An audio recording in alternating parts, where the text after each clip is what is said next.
to today's lesson in Engineering Science in 3. We are going to be looking at the second part of motion, power, and energy. Today we'll be looking at how to calculate the accelerating forces for a vertical motion. Let us take a look at the question. So the question reads as follows: that a bucket of cement with a mass of 3.5 kilograms is hoisted up to a height of 45 meters. It accelerates with an acceleration of 1.6 meters per second squared. Calculating number 1, the force that is needed to accelerate the bucket upwards. Question number 2, calculate the work that is done. Let us now take a look at the solution. Let us first analyze the statement and look at the given information. So first of all, if I read the statement, first of all, I'm given a mass. The mass here is 35 kilograms. The symbol which we use for mass is the letter M.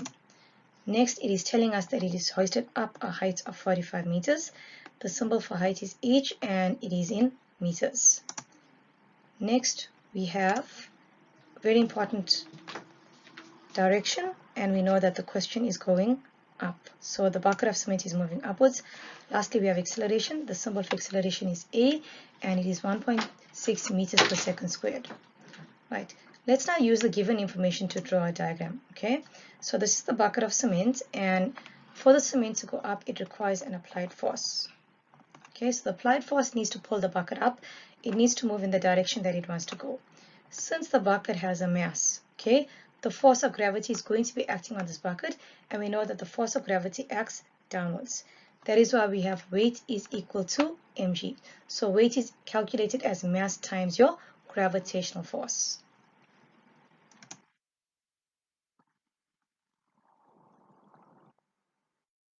Now let's look at the solution to calculate the force that is applied upwards for the upwards acceleration.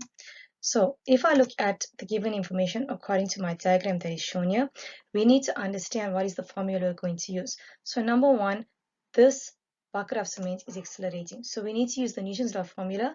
Accelerating forces is applied minus the weight. So why are we saying the applied force minus the weight? Because number 1, when we look, the force applied is going up, the weight is going down, which means these two forces are moving in the opposite direction. When forces or vectors move in the opposite direction, we do not add, we subtract. So how do we determine which force is bigger?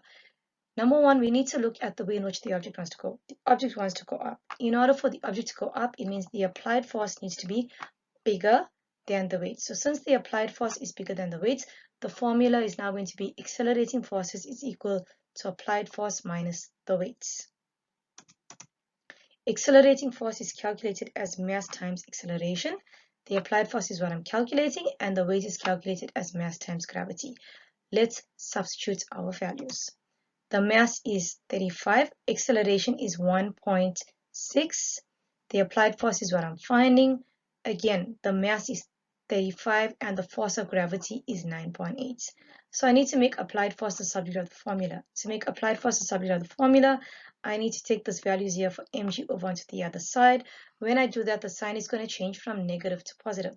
So now the applied force is simply calculated as 35 times 1.6, which is my accelerating force, plus 35 times 9.8.